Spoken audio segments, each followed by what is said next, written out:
डुमरी विधायक जयराम महतो मौजूद है। जयराम जी, पहली बार मौका भी मिला, ट्रेनिंग हुई, क्या कुछ समझ में आया? जो आप पहले समझते थे विधायी कार्य को, अब जब ट्रेनिंग के बाद समझाई गई है, क्या अंतर लग रहा? बहुत सारी चीज़ों को समझा मैंने।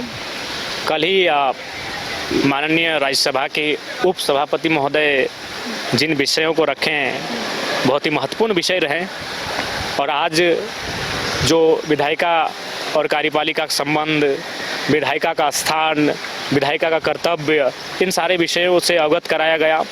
क्योंकि बहुत सारे विषय ऐसे हैं जिनको आप बिना अध्ययन के, बिना प्रशिक्षण के नहीं जान सकते हैं। जैसे अभी मान के चलिए, चूँकि जो विधायक होते हैं वो जनता के चुने प्रतिनिधि होते हैं, उन्हें थाना, ब्लॉक, सारी चीज़ों को टैकल करना पड़ता है। और कभी कभी परिस्थिति ऐसी आती है कि वहाँ उनकी अवहेलना होती है, अवमानना होती है। ऐसे परिस्थिति में अगर ये प्रशिक्षण में सम्मिलित होते हैं तो वो जान पाते हैं कि जो गाइडलाइन है, उस गाइडलाइन के अनुसार अगर कोई उनके साथ अवमानना करता है तो एक याचिका के तहत वो विधानसभा में कंप्लेंट करेंगे और उन पर कार्रवाई होगी। तो ऐसे बहुत सारे विषय हैं जिनको जानें, जिनको समझें, और कार्यपालिका विधायिका का जो परस्पर संबंध है, उसमें कार्यपालिका का स्थान क्या है और विधायिका का क्या स्थान है, उन सब विषय पर प्रशिक्षण आज महत्वपूर्ण रहा।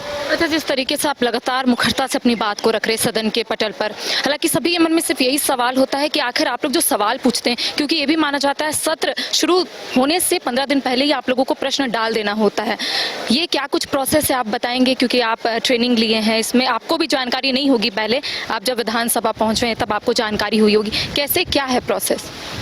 जी बिल्कुल। जो सवाल से मान के चलिए, सवाल 81 विधायकों ने डाला, या फिर मान के चलिए किसी ने 2 डाला, 3 डाला उसी विभाग में, तो मान के चलिए सवालों की संख्या अगर 50 हो गई, 60 हो गई, 100 हो गई, तो बहुत सारे सवाल है कि उनका उत्तर नहीं हो पाया सदन में। तो वो सवाल क्या होते हैं कि अतारांकित प्रश्न के माध्यम से वो उस पर कार्रवाई होगी।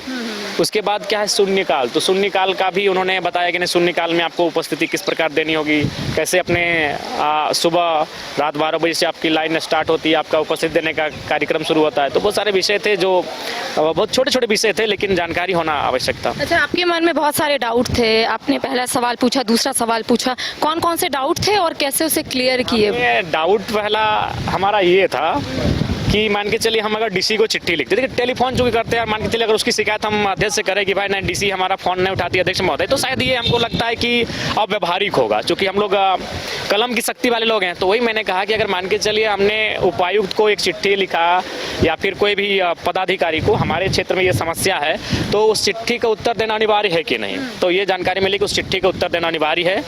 आपको आपका जो वर्णित पता रहेगा उस लेटर हेड में, उस पते में उनका चिट्ठी आएगा। या फिर अगर आप हम मान के लिए ईमेल को अगर वहाँ जिक्र करते हैं कि हमें ईमेल के माध्यम से दे, तो उनको ये बाध्यता होगी कि वो हमारे उस पत्र का उत्तर देंगे। उसके बाद चूंकि मेरे पास बहुत सारे अन्य क्षेत्रों की समस्या आती है, तो मैंने ये भी सवाल किया कि अन्य क्षेत्रों की जो समस्याएं आती हैं, मान के चलिए सड़क, नली, नाला, कुछ भी, तो उसको हम किस प्रकार से चिट्ठी को फॉरवर्ड करेंगे। मान के चलिए मुख्यमंत्री को ही देना है या किसी विभागीय मंत्री को ही देना है, तो उस पर भी जवाब मिला कि नहीं, आप जनता का जो आवेदन है उसके आलोक में आप इस पर ध्यान आकृष्ट कर सकते हैं। जैसे हम लोग सदन में खड़ा होकर ध्यान आकृष्ट करते हैं, दूसरे पत्र के माध्यम से पूरे राज्य में कहीं भी आप ध्यान आकृष्ट कर सकते हैं। बाकी जो अनुशंसा है वो अनुशंसा आप केवल अपने विधानसभा का ही करेंगे। विश्व स्तरीय मेडिकल सुविधा